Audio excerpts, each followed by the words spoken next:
The slap cracked across the marble hall like a pistol shot, and the swollen-bellied woman in the plain grey gown staggered against the great oak doors of Hartwell Court, one hand flying to her cheek, the other curling protectively around the child she carried. "Out!" hissed the man who had been her husband not an hour before, his voice trembling with a fury that wore the mask of righteousness. "Out of my house, out of my name, out of my sight. I have a new wife now, and I will not have you and your bastard polluting my halls." Behind him, on the curving staircase, a younger woman in scarlet silk watched with the small, still smile of a cat that has found cream. The pregnant woman did not weep. She did not beg. She lifted her chin, drew her shawl about her shoulders, and walked into the falling snow without a backward glance.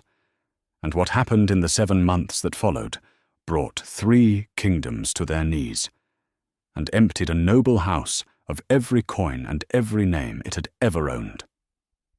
Stay with me, because tonight's story is one you will not forget. And before we walk further into the snow with her, do me one small kindness. Tap that subscribe button, ring the bell so the next story finds you, leave a comment telling me where in the world you are listening from and what hour it is where you sit. And if you believe a woman wronged deserves not pity but justice, type the word justice in the comments so I know you are with me. Now let us go back.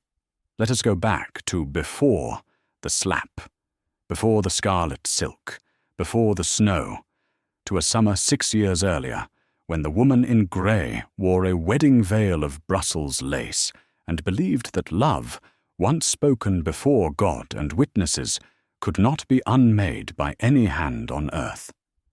Her name was Adelheid Vaughan, and she had been born into the quiet, sheltered nobility of a northern province, the only daughter of a baron whose estates were modest in acreage but rich in old-blooded loyalty.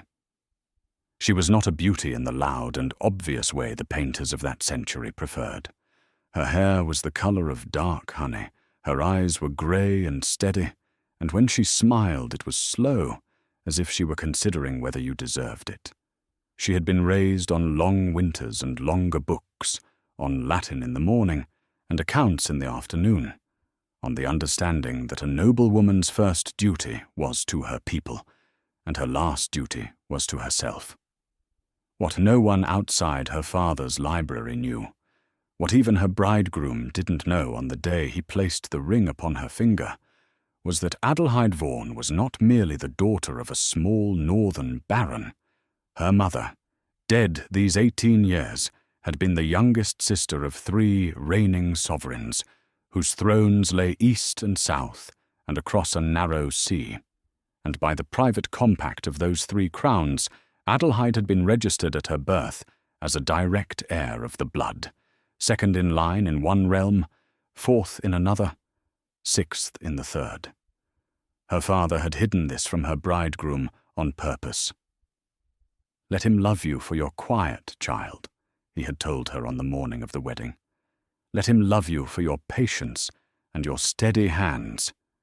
If he loves you for the crowns, he will never love you at all, and you will spend your life wondering which it was."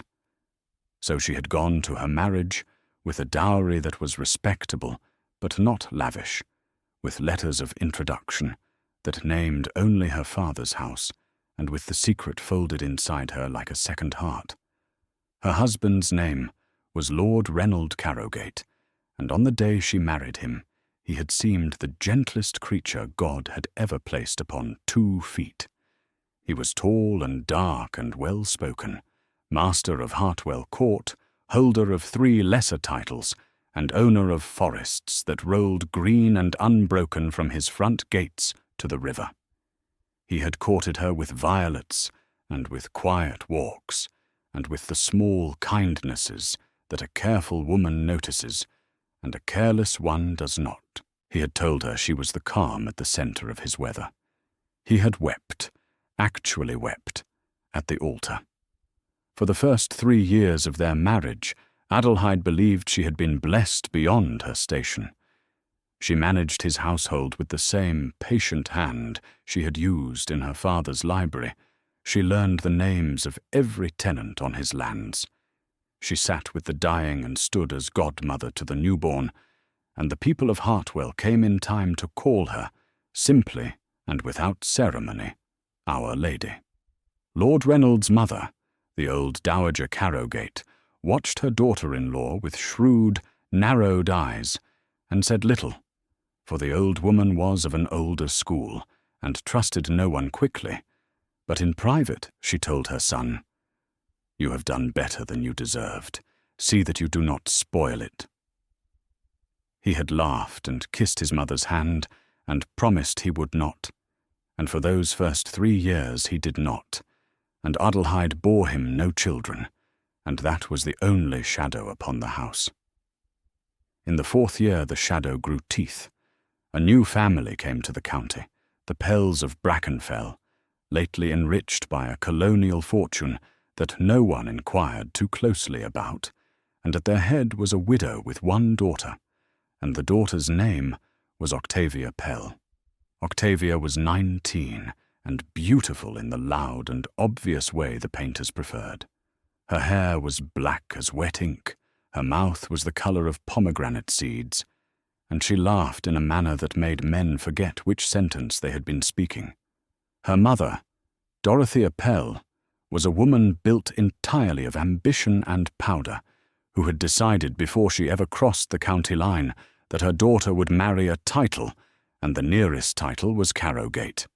They came to Hartwell first as guests at a hunt, then as guests at a dinner, then as guests at every gathering Adelheid was obliged by courtesy to hold, and Adelheid, watching with her steady grey eyes, saw what was happening long before her husband did.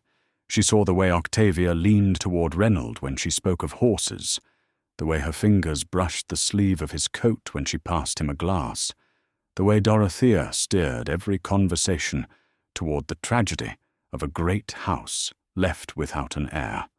Adelheid said nothing. She had been raised to believe that a wife who accuses is a wife who has already lost, and she trusted, still, the man who had wept at the altar. In the 5th year, she conceived. She told Reynold on a morning in early spring, and for 1 shining hour he was again the man who had courted her with violets. He pressed his palm to her belly and said, "At last, and kissed her forehead and ordered the household into a celebration that lasted 3 days. Then Octavia Pell arrived for tea, and Adelheid watched her husband's face across the drawing-room, and she understood, with the cold, clean certainty of a woman who has finally stopped lying to herself, that the celebration had not been for her. It had been for the heir, and the heir, in her husband's mind, was already an instrument by which he might do something else entirely.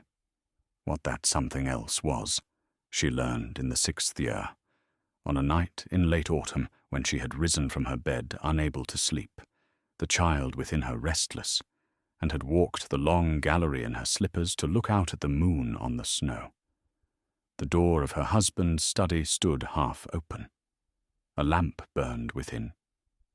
She heard Reynolds' voice, low and rapid, and then the voice of Dorothea Pell, and what she heard froze her where she stood with 1 hand against the cold panelling, the child within her suddenly very still, as though it too were listening. The girl must be set aside, Dorothea was saying, and the girl, Adelheid understood, was herself. There are grounds. Barrenness was the old ground, but she has cheated you of that, the troublesome creature. There are other grounds. A wife who fails in her duties, a wife who has been unfaithful, a wife who is mad. The bishop is reasonable.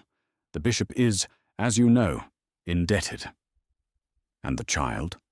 Reynolds' voice, and Adelheid heard in it no love at all, only calculation. The child is an inconvenience. A child of a set-aside wife inherits nothing. The law is clear. Once Octavia is in her place, and once Octavia bears you a son, That son will be your heir, and the other will be a footnote no one need read. And if the other is a son, then the other, said Dorothea, in a voice as smooth as buttered glass, must not be permitted to be inconvenient for very long. There are fevers, my lord. There are accidents. There are wet nurses who can be paid. Leave the small details to me. You concern yourself with the bishop and with the wedding. Adelheid stood in the dark gallery, and did not move, and did not breathe, and did not weep. And inside her the child kicked once, hard, as though to say, I heard them too. She walked back to her room. She lit no candle. She sat upon the edge of her bed in her white nightgown, with her hands folded over her belly, and she thought, very clearly and very slowly, of three things. She thought of her father, dead these 2 years, and of the secret he had folded inside her like a second heart. She thought of the 3 sovereigns across the water and the mountains, her mother's brothers, men she had met only twice in her life, and who had each, on those occasions, knelt to kiss her hand, because the blood she carried was the same as theirs. And she thought of the unborn child within her, who by the same compact was registered, though no one in Hartwell knew it, as an heir of 3 crowns. She did not write to her uncles that night. She did nothing rash. She had been raised by a man who had taught her that some debts grow larger when left unpaid, and she understood, sitting in the dark with her hands upon her belly, that the debt now owing to her was one she would let grow until it could not be paid in any coin but ruin. In the morning she rose, dressed in her plain grey wool, took her tea with her husband as though nothing in the world had changed, and asked him very mildly about the weather. He did not look at her. He was already drafting, in his mind, the letter to the bishop. For 2 months she watched, and she listened, and she remembered. She noted the days Octavia called, and the hours she stayed. She noted the small jewels that began to appear on the younger woman's throat, jewels Adelheid recognized as having come from the Carrowgate strong-box.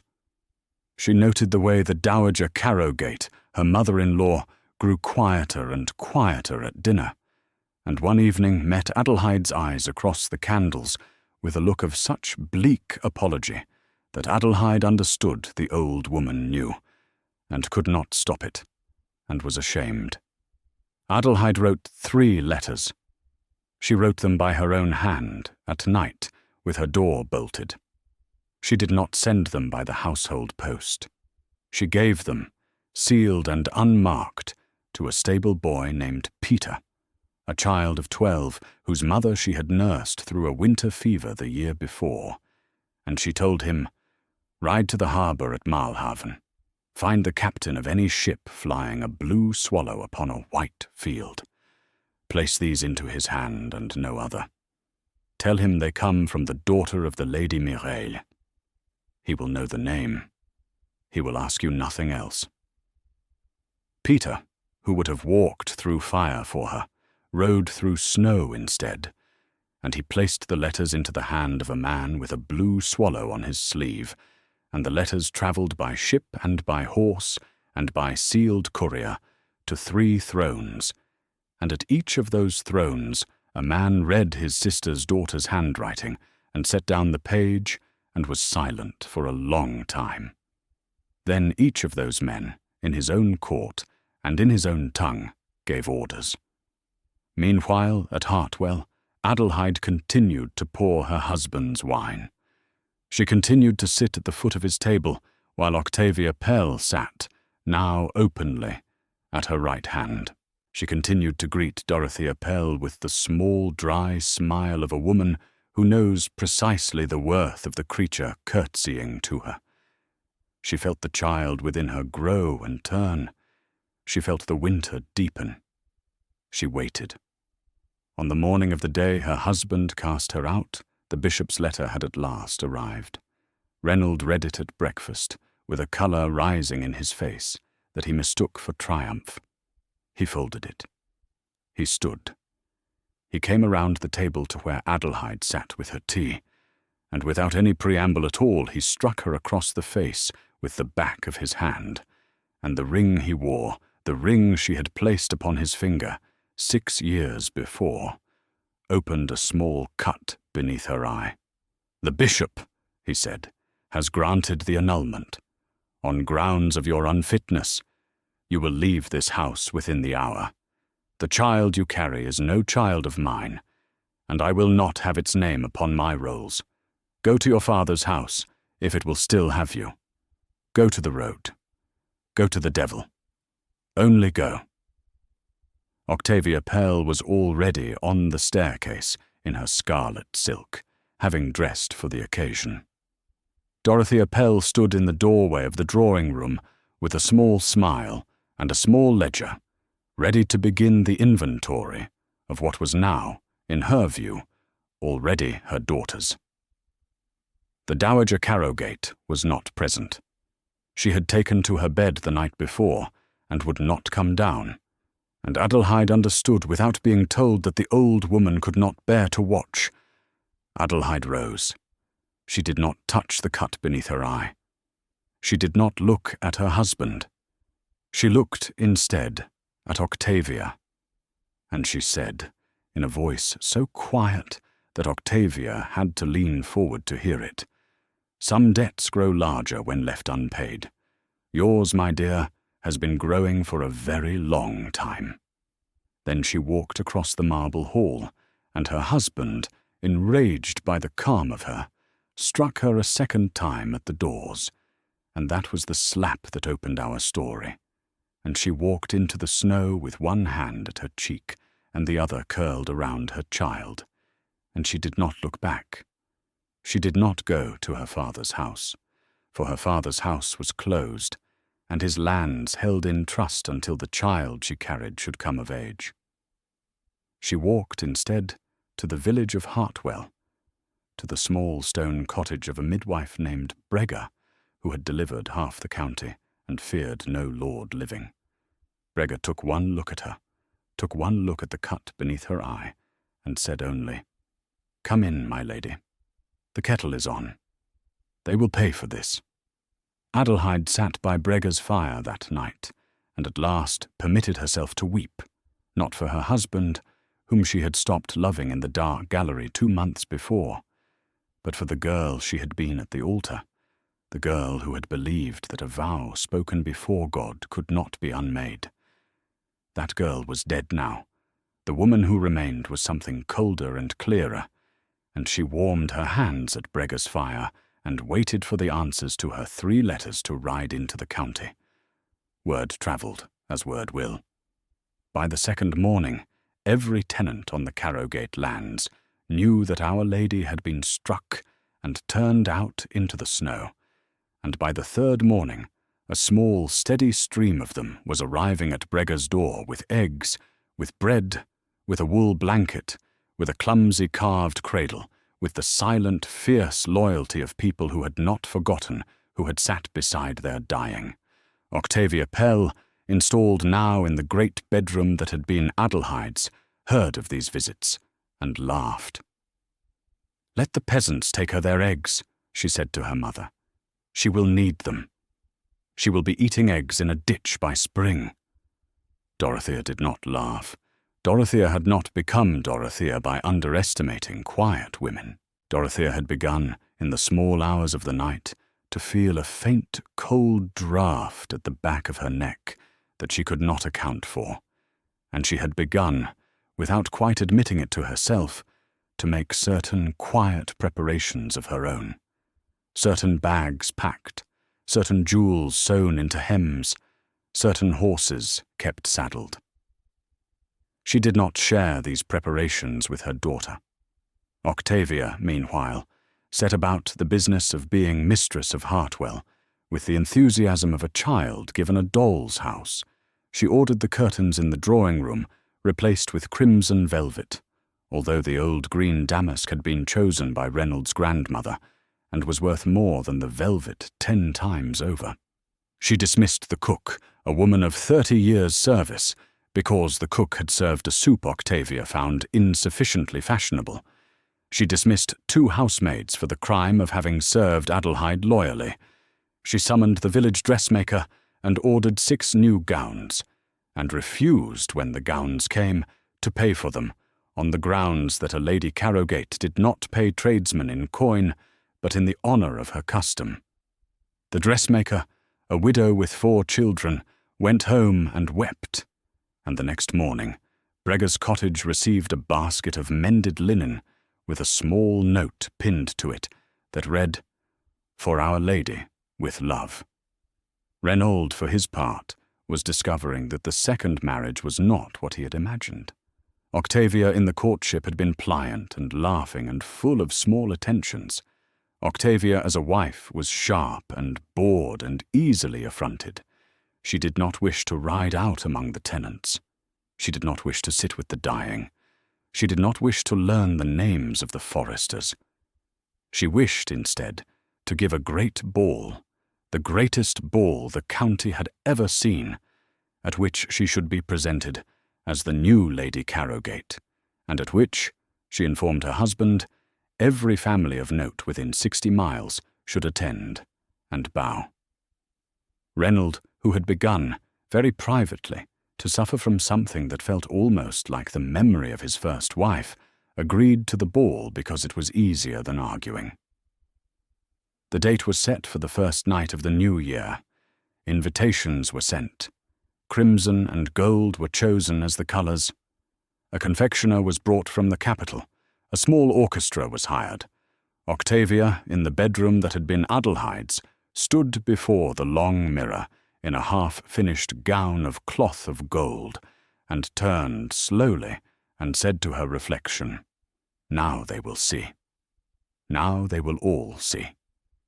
In the village, in Brega's cottage, Adelheid sat by the fire with her hand upon her belly and felt the child turn. And Brega, watching her, said, "He'll come at the new year, my lady.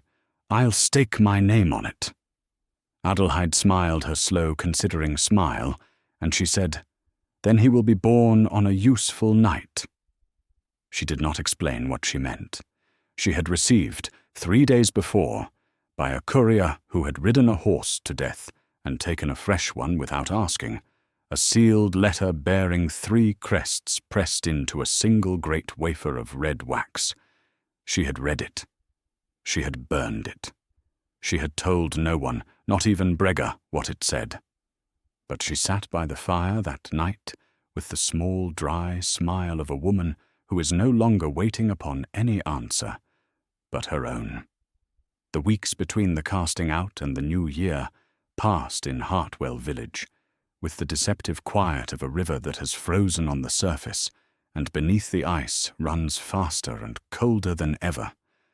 Adelheid grew large with the child, and Brega clucked over her and fed her broths of marrow and barley, and the tenants came and went with their small offerings, and not one of them, not even Brega, suspected that the quiet woman by the fire was in correspondence with 3 crowned heads, or that her unborn son had been entered into the registers of 3 kingdoms before he had drawn his first breath.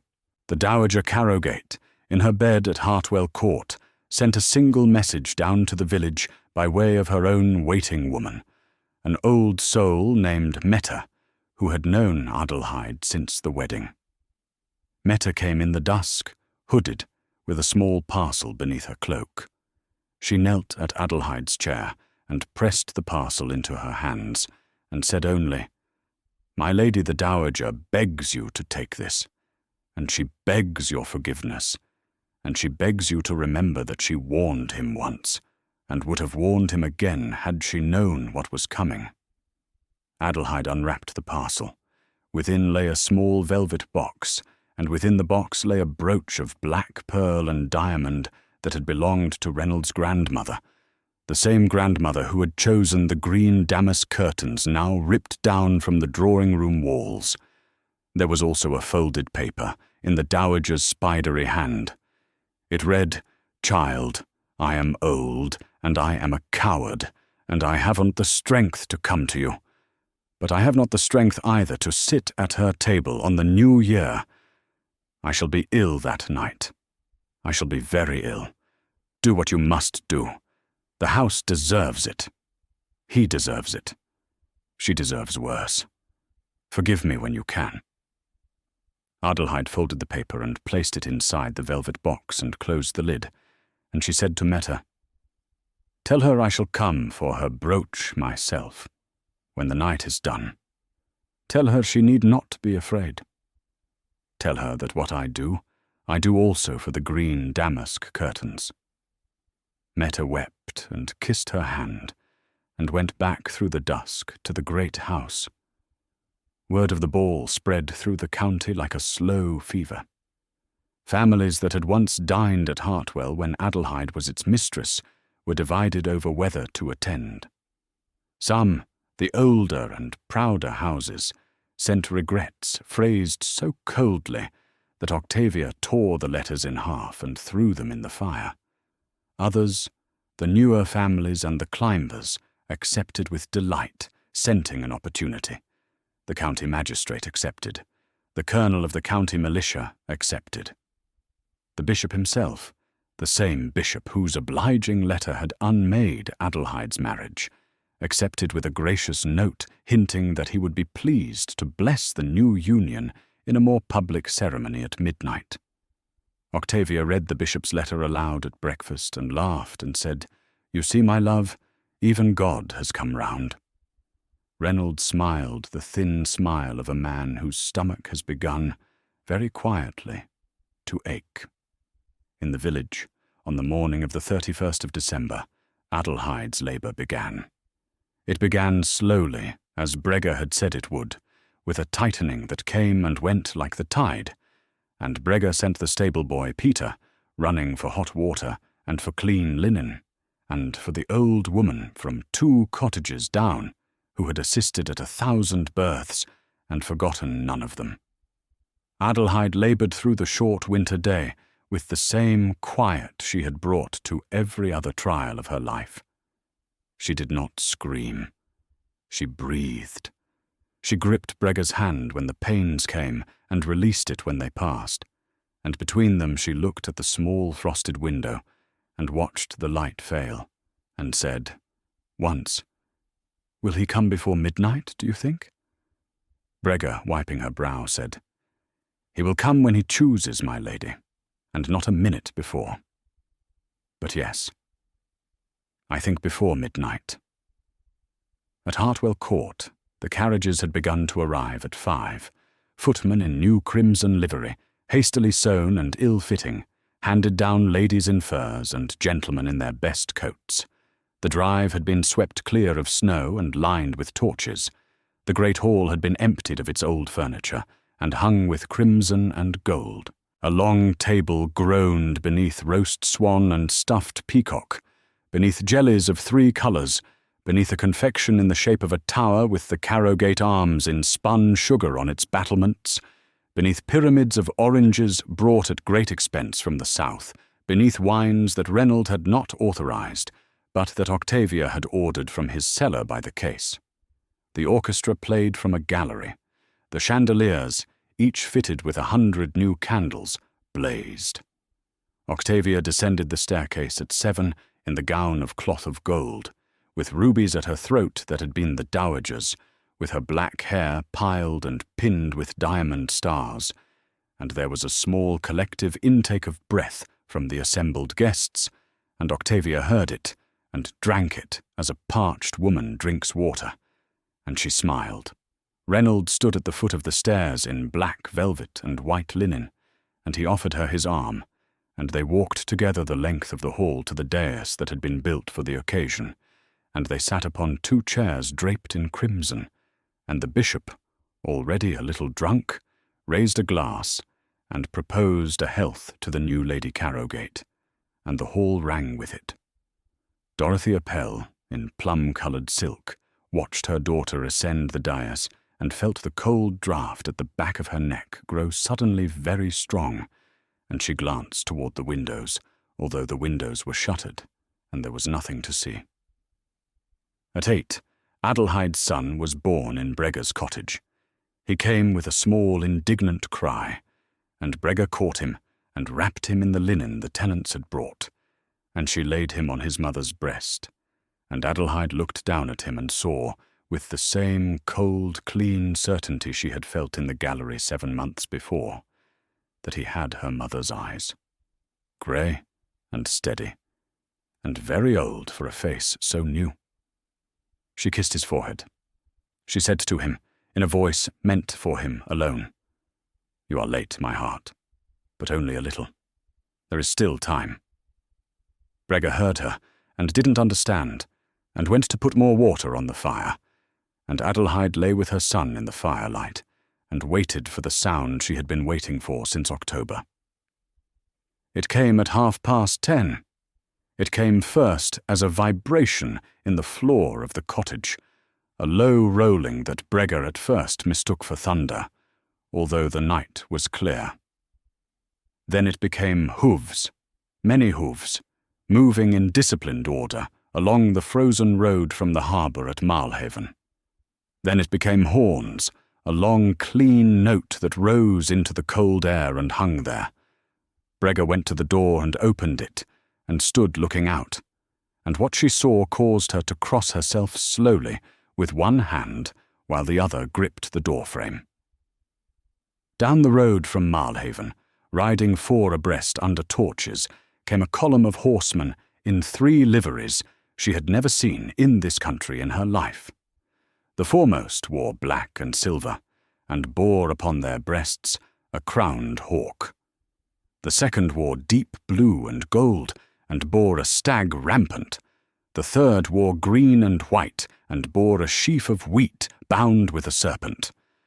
At the head of each company rode an officer in formal armour, and at the head of all 3, on a grey horse, rode a man in a black cloak lined with ermine, bareheaded despite the cold, with hair as dark as Adelheide's was honey, and a face that, even at this distance, Brega recognized by its bones as kin to her ladies.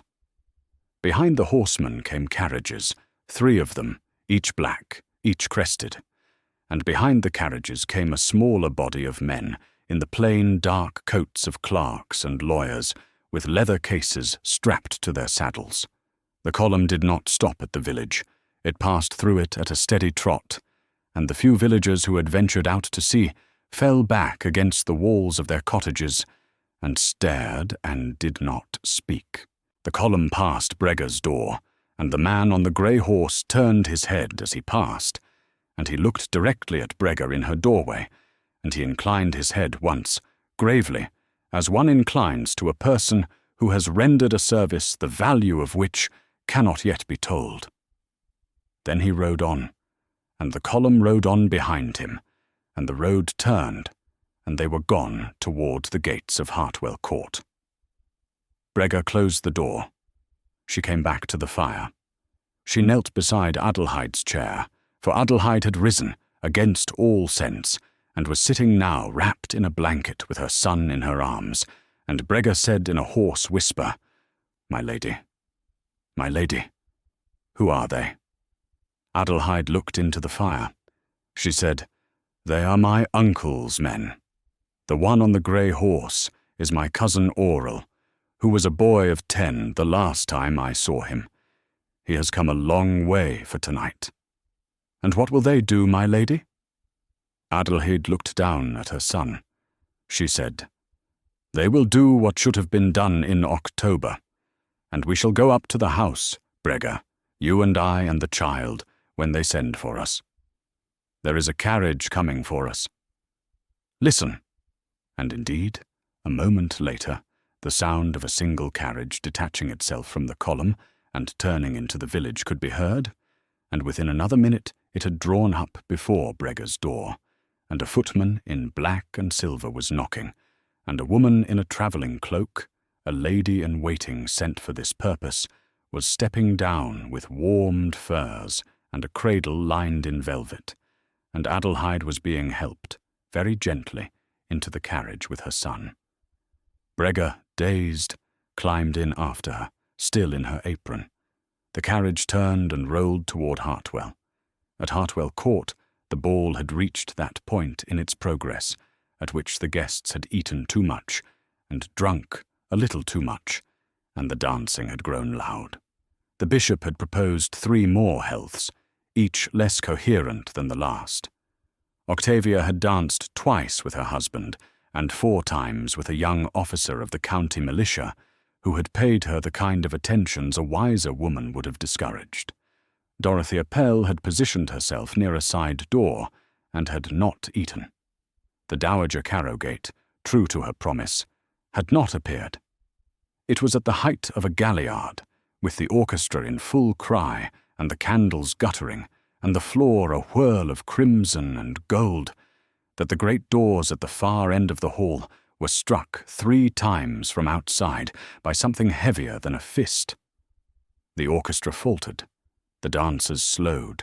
A footman moved uncertainly toward the doors, and before he reached them, the doors were thrown open from without, and the cold air of the night came rushing in, and with it came the men in black and silver, the men in blue and gold, the men in green and white, moving in formation down the length of the hall in absolute silence, their boots ringing on the marble, until they had formed 3 solid ranks across the lower end of the room, and there they halted, and the man in the ermine-lined cloak stepped between them and walked alone, unhurried, the length of the hall toward the dais where Reynold and Octavia sat frozen in their chairs of crimson.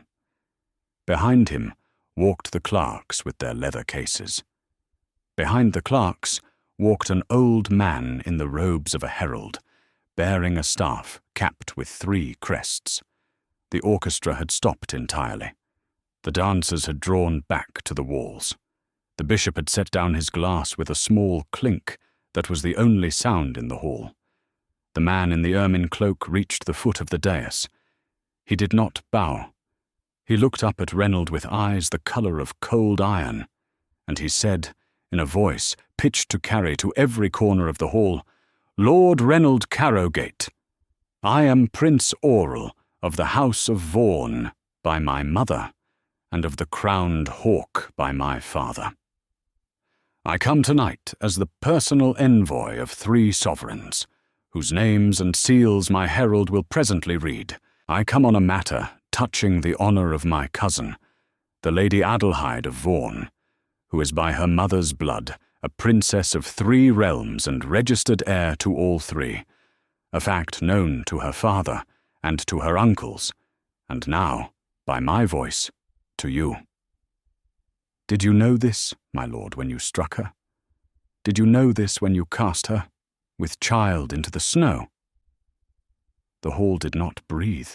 Several women sat down where they stood. The young militia officer who had danced 4 times with Octavia took 2 steps away from her without appearing to know that he had moved. Reynold's face had gone the colour of old paper. His mouth opened and opened again, and no sound came out. Octavia, beside him, made a small high noise that was not quite a laugh and not quite a sob. Dorothea Pell, by the side door, turned very calmly and tried the handle, and found it held fast from outside by a man in green and white, and turned slowly back. The herald with the 3-crested staff stepped forward and unrolled a long parchment, and began to read. He read first in the tongue of the Crowned Hawk, then in the tongue of the Stag Rampant, then in the tongue of the Sheaf and Serpent, and then, for the benefit of the assembled county, in plain speech. He read that Adelheid of Vaughan, having been entered at her birth into the registers of the 3 realms as an heir of the blood, retained that rank inviolate and could not be set aside, struck, divorced, slandered, or harmed in person or in property by any subject of any lesser crown without the joint consent of the 3 sovereigns, which consent had not been sought and would not have been given. He read that the annulment granted by the bishop was therefore, by the law of nations, void. He read that the marriage of Lord Reynold Carrowgate to Octavia Pell, contracted upon the strength of that void annulment, was itself void, and that the woman seated upon the dais in cloth of gold was, in the eyes of the 3 crowns, and in the eyes of any court that respected them, no wife at all. He read that the child born this very evening, at 8:30, in the cottage of the midwife Breger in the village of Hartwell, was the lawful son and heir of Lord Reynold Carrowgate, and was, in addition, by his mother's blood, registered before his first breath into the same 3 registers as his mother, and stood now 2nd, 4th, and 6th in line to 3 thrones. He read that the 3 sovereigns required of Lord Reynold Carrowgate the immediate restoration of his lawful wife to her station, the immediate surrender of every jewel, garment, and coin appropriated by Octavia Pell or Dorothea Pell during the period of the void marriage, the immediate dismissal of every servant hired by them, and the restoration of every servant dismissed by them, and the surrender of his person to the joint custody of the 3 crowns to answer, at a court to be convened in the spring for the charges of assault upon a princess of the blood, conspiracy to murder an heir of 3 realms, fraud upon a bishopric, and high contempt of the law of nations. He read that any resistance by any person present would be construed as treason against the 3 crowns and answered accordingly. He rolled up the parchment. He stepped back. The hall remained silent for the space of perhaps 10 heartbeats. Then, at the lower end of the room, the great doors opened again, and through them came 2 women. One was the midwife Breger, still in her apron, her hands twisted together in front of her, her eyes very large. The other was Adelheid, walking slowly, wrapped in a travelling cloak of dark green, lined in sable that one of Prince Aurel's attendants had placed upon her shoulders in the carriage, with her honey-coloured hair loose down her back, as a woman's hair is loose only on the day of her wedding or on the day of her childbed, and in her arms, swaddled in white linen and a small fur, lay her son. She walked the length of the hall as Prince Aurel had walked it, unhurried, and as she walked, the guests parted before her, and one by one, first the older women who remembered her kindness, then the men of the older families who had refused this ball in their hearts, even as they attended it. Then the servants ranged along the walls, knelt. By the time she reached the foot of the dais, every soul in the hall was on its knees, save Reynold, who could not rise from his chair, and Octavia, who would not, and Dorothea, who stood pinned against her side door, and the bishop, who had slid quietly from his bench to the floor and stayed there. Adelheid stopped at the foot of the dais. She did not look at her husband. She looked at Octavia. She said, in the same quiet voice she had used in the marble hall 7 months before, "I told you, my dear, that some debts grow larger when left unpaid. This is the size of yours." Octavia opened her mouth. What came out was a thin wail, the sound of a child whose doll's house has been kicked over by a giant. She reached up and tore the rubies from her throat as though they burned her, and they fell and bounced on the dais and rolled away across the marble, and a small girl in a serving apron, kneeling near the dais, watched one of them roll past her hand and did not dare to touch it. Adelheid turned then, at last, to Reynold. She looked at him for a long moment. She said, "You wept at the altar. I have wondered, these 7 months, whether you wept for me or for the part you were already planning to play. I think now you wept for yourself, my lord, because some part of you knew, even then, what you would do, and was sorry in advance, and did it anyway. That is the worst kind of weeping. I forgive you nothing. The court in the spring will decide the rest." She turned her back upon him. She walked to where her cousin Aurel stood, and she inclined her head to him, and he bowed to her, deeply, as a prince bows to a princess of higher rank. And he said, loud enough for the hall to hear, "Cousin, the house is yours. What is your pleasure?" Adelheid looked around the hall at the kneeling guests, at the trembling servants, at the ruined ball, at the crimson velvet curtains that had replaced the green damask, at the spun sugar tower with the Carrowgate arms still standing on its battlements. And she said, "My pleasure is that this ball is ended. My pleasure is that these guests be permitted to go home to their beds, having seen what they have seen, and having understood what they have understood. My pleasure is that this man be removed from this house in irons, and that